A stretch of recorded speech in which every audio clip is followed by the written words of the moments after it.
અમાર ગામમાં સરપંચનો ચૂંટણો હતો જબરજસ્ત કસાકસી રસાકસી જોમીથી ટાઈટ થઈ ગયું હતું એકદમ. ઈમાં હું હતું ગોધવાનો જે વોર્ડ આખો ખોચો મારો હારો ભરેલો હતો. એ ખોચો જે બાજુ ઊંધો નમે ને એ બાજુ સરપંચ બની જાય. એટલે અમે એક ગોધાનો ઉભો કર્યો તો મણિયો ગોજો. તે આખો દાડો મણિયો ગોજો ફર્યા કરે અને અમે પેલા લોકોએ કુંભારનો ઉભો કર્યો હતો. એટલે મણિયો ગોજો ખરો ને પાછો બે ત્રણ ઘર આવતો તો ભૂથાનો ઘર એક ખોચા મળી જતો હતો. એટલે હું ભૂથાને સમજાવતો હતો તો રોજ મણિયો ગોજો. અને એમાં એક હરી જેવો ઉતારો હતો બાઈ જેવો હરી જેવો કોઈ જેવો હતો ને ઈના જોડી જાય રોજ. અને કે તું વોટ કરજે.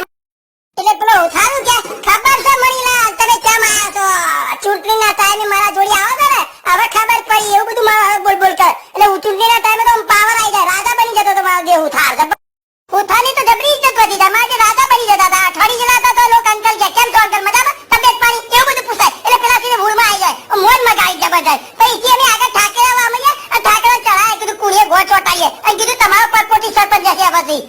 એટલે ઠાકરા એક મારું હારું જબરજસ્ત પીન બેઠું હતું. એને તમે જઈ પૂછ્યું આથી તમારો પરપોટી સરપંચ ઓકે. એટલે મારું હારું પીજી તો શું કે ખબર તમે અમને ગધારાનો લેડો સમજો નહીં લેપવાનો કે નહીં ખેપવાનો. મારે ગયા વર્ષે અમારું ગોઠવ્યું હતું ને ભાઈ અમને ગાડી મૂક્યા તો તમે રાજા નહીં એવું બધું બોલવા મળ્યું. અને પછી બાજુ બીજું ઠાકરું બેઠું હતું. એને જઈ કીધું ભાઈ તમે અમે તો વરસાદ પડ્યો બહુ પૂર આવ્યું હતું પાણી ભરી ગયું ત્યારે અમે ખીચડી ખવડાવી હતી તમને અઠવાડિયું. એટલે શું કહેશે ખબર જન પટેલિયન તકલીફ પડે તો હું ઉભો રહે તમારી પાછળ ચિંતા ના કરતા એમ કેમ આવજો. ચૂંટણીના દિવસે સીધા અમે પહોંચ્યા પેલા ઉઠાના તો કેમ છો અંકલ તબિયત પાણી સારી છે ને એવું બધું અમે બોલીએ. એટલે સારું લાગતું હતું મજા આવતી હતી. એટલે એમાં જે ખોપડીનો બહુ પાવર હતો એના જોઈ બહુ. એટલે પાવ મોન મગાવે 10:30 વાગ્યા પછી મારા જોઈ રિક્ષા મોકલજો હું એની અંદર આવી ગયો હોય અને વોટ આપીશ એવું બધું બોલ્યા. તો અમે એને કગરી લઈ ગયા રિક્ષા બોલાવીને તરત લઈ ગયા પાછો તો જઈને વોટ ના આલે ફરે કરો આમથી આમ તો ટેબલ ગોઠવે અલગ અલગ પાર્ટીઓનો ઈ ફરે કરવાની ઇજ્જત મફત લીધા કરે. અને લોકોને કે તમારો વોટ બાકી છે એમ બોલ્યા કરે. એટલે લોકો વધારે ઇજ્જત આવે. અને કીધું વોટ આપો ટાઈમ થઈ ગયો એટલે કે મારો વોટ 4:30 વાગ્યા પછી જ પડશે.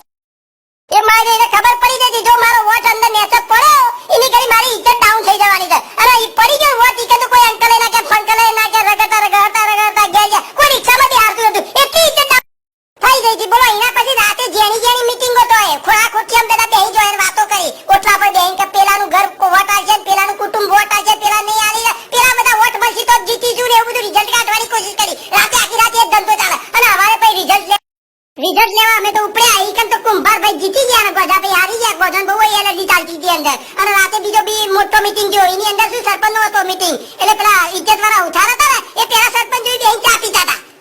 અને મીટિંગ ના દાડા તો પાછળ બે આયા હતા કાટ ખાઈ ગયેલી ડોલ હતી